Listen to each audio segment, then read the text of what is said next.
first, what inspired you to create your Fabletics line? I mean, speaking completely honestly, because I don't really know how to do anything else. It was actually, my partners came to me and asked if it was something that I'd like to formulate with them. I'd always wanted to get into fashion. I didn't necessarily think that it was going to be in athleisure.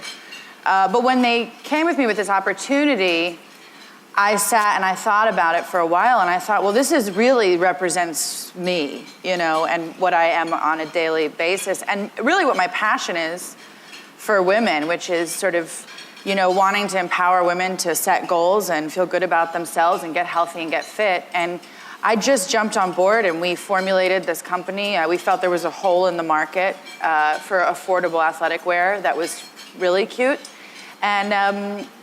And we crossed our fingers and we had just this tremendous success in the last 2 years. And it's just been awesome and something that I think has grown because it's very authentic to everyone who works inside of the company. Now, you obviously grew up in the spotlight in Hollywood with two famous Yeah, but I didn't grow up in the spotlight. You didn't? No, we actually grew up in Colorado. I grew up in Colorado. You know, my parents were really not, there were moments that we were sort of like, oh, what's that about? But we really grew up quite, you know, like any other kid. Well, not like any other kid, but you know, a pretty normal family. Right. No, I mean, you can tell. I mean, if you follow Kate on Instagram, you just see how much your family is such a big part of your social media life. And so, you know, I kind of think we all feel like we know you a little bit, which is great that you share that. But you grew up with famous parents and you became a successful actress yourself. What has the transition been like? Has it been bumpy at all to go from what you knew, kind of a family trade, and what you had been extremely successful at, to also then becoming an entrepreneur, a businesswoman? I think I've never overthought anything too much, you know, and I think that does come from having a real solid family. You know, they say, you know, when you have a family that sort of inspires you to feel like you can do anything if you put your mind to it, I really do have that family. And I always knew that if I failed, that I'd have, you know, my mom and my dad there to be honest with me, you know, if I was working hard enough or if I was, you know, but I always had that love and support. Like anything, I think, you know, for me, honestly, I have 3 brothers, so I have a very tough skin.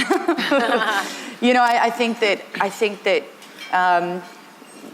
one of the things that I did know as I started to get older with my parents was about being criticized. And there's a great quote, and I'm forgetting who said it, but if you don't want to be criticized, do nothing. Right.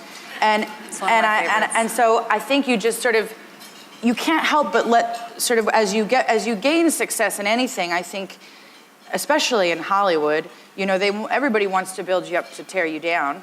But we learned that in high school too. So, you know, I feel like you just get to a certain point where you just stop listening to any of the noise and you start really thinking about the work and you start being honest with yourself about the work. Are you doing the best you can do? Are you making the best choices? And I think it's not about it's not about like, I had the kind of parents that wanted me to be better than them. And now I get it because I've got kids. Yep. And like all I want is for my kids to do better than I have done. And you want to sort of set the stage for them. And my parents did that I think very well for all of us kids. And then the creative aspect of it is we are a family of storytellers. So my first and my favorite job, even though I do love having the company, but is being an artist and telling stories. And that's what we do as a family, and it's just what I know.